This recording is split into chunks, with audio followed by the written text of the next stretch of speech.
Louvado seja o nome do Senhor, glória a Deus, que a graça e a paz estejam no vosso coração. Senhor Deus, te louvamos, te agradecemos por mais este vídeo, por mais esta oportunidade de estar, ó Deus querido, compartilhando a sua palavra. Fala em cada coração, Senhor querido, e abençoe de uma forma especial, em nome de Jesus. Vamos continuar aqui agora falando sobre a parte 3 de Cádiz a Moabe, capítulo 20 ao capítulo 36 de Números. O pecado de Moisés, capítulo 20, a morte de Miriam e Arão, também no capítulo 20, a serpente de bronze, capítulo 21, o erro e a doutrina de Balaão, capítulo 22 e capítulo 25, o censo da nova geração, capítulo 26, preparação para entrar na terra, capítulo 27 e capítulo 36. Chegamos ao fim dos 38 anos da peregrinação de Israel e voltamos a encontrá-lo em Cádiz Barneia, o mesmo lugar do qual voltou para começar a sua longa viagem pelo deserto. O registro histórico deste período está quase em branco. Foi simplesmente um tempo de espera, até que a geração incrédula tivesse desaparecido. Agora estão prontos para entrar na terra. Em que constituiu o pecado de Moisés? Confira em Números, capítulo 20, verso 12. Em Salmos, capítulo 106, verso 32 ao 33. O que isto nos ensina acerca de Moisés, apesar da beleza do seu caráter? Tiago, capítulo 5, verso 17. Apesar de Esaú e seu irmão Jacó se terem reconciliado, os descendentes do primeiro nutriram inimizade contra Israel, como se vê no capítulo 20 de Números, verso 14 e 21. Essa inimizade nunca foi esquecida. Veja em Salmos capítulo 137, verso 7, Ezequiel capítulo 35, verso 1 e 5, e Obadias capítulo 10, verso 14. Que símbolos de expiação sugere-se-nos a serpente de bronze? João capítulo 3, verso 14, Gálatas capítulo 3, verso 19 e Romanos capítulo 8, verso 3.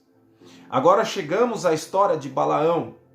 O fato de ele ter sido um profeta ensina-nos que Deus algumas vezes revelou a sua vontade a indivíduos que não eram israelitas. Melquisedeque e Cornélio, ambos gentios, servem como outros exemplos. É evidente que o pecado maior de Balaão é a cobiça. Foi a cobiça. 2 Pedro, capítulo 2, verso 15.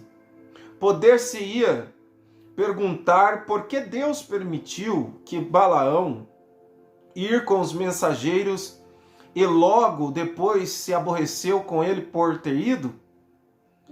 Capítulo de Números 22, verso 20 e 22.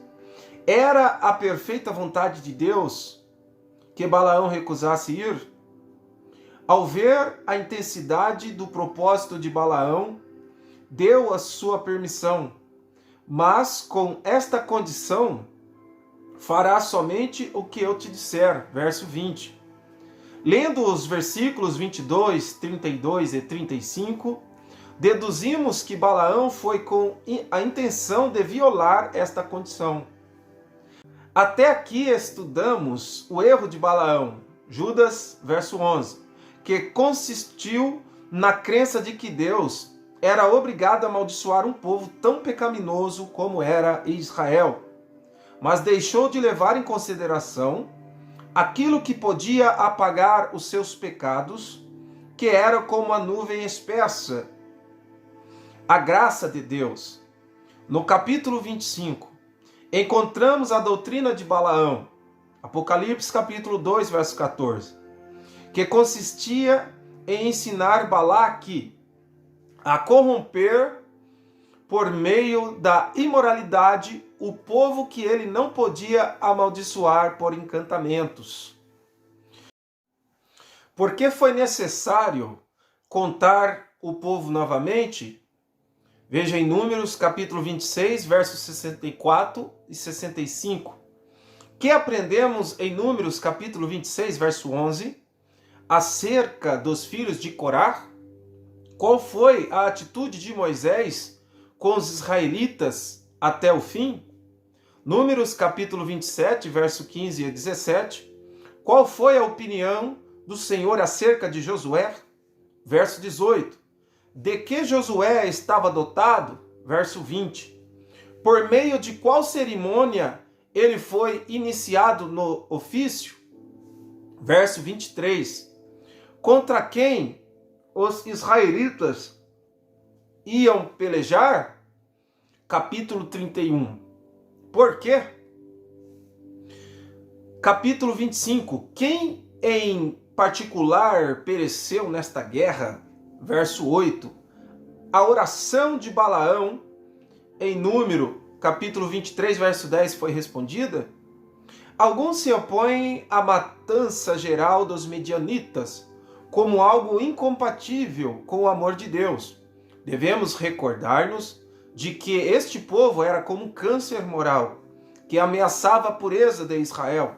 Leia em Levítico, capítulo 18, verso 24 e 30. O relato da corrupção das nações que rodeavam Israel, e podera ver que a ação do Senhor para destruí-los totalmente era tão necessária do ponto de vista natural, como a intervenção de um cirurgião ao amputar um membro enfermo do corpo de alguém. As 32.000 meninas, em Números capítulo 31, verso 18, foram preservadas para o serviço doméstico e não para o propósito imorais, como imaginariam alguns incrédulos. Israel não foi castigado severamente por causa da impureza? Verso 25. A impureza não era castigada com morte? Deuteronômicos, capítulo 22. A lei hebraica permitia ao soldado casar-se com uma mulher cativa, mas somente sob a condição de observar a legislação existente em favor dela, destinada tanto quanto possível a tornar impossível a imoralidade. Deuteronômicos capítulo 21, verso 10 e 14. No capítulo 32, registra-se a escolha da terra das duas tribos e meia. O capítulo 33 contém um sumário das jornadas de Israel. E o capítulo 34 registra os limites de cada tribo. Chegamos ao capítulo 35, que contém o relato das escolhas das cidades de refúgio. Qual foi a herança dos levitas? Para quem seriam as 6 cidades de refúgio? Versos 11 e 12. Onde essas cidades deveriam estar situadas? Verso 14. Por quanto tempo o homicida tinha de permanecer ali? Verso 25. Quem era excluído da cidade? Capítulo 20. Quem era excluído da cidade? Verso 20 e 21. Louvado seja Deus. Vamos agradecer por mais este termo deste esboço de livro de Números. E o próximo a seguir nós estaremos falando sobre Deuteronômios, o 5º livro. Senhor, te louvamos, te agradecemos por essa oportunidade. Continue abençoando de uma forma especial, Senhor, cada vida. Em nome do Senhor Jesus, cubra com o teu sangue, com as tuas mãos divinas, abençoe, Senhor, os lares, as famílias, colocando saúde a cada dia mais e fé, Senhor, para caminhar, ó Deus, em sua presença, em nome de Jesus. Amém. Graças a Deus.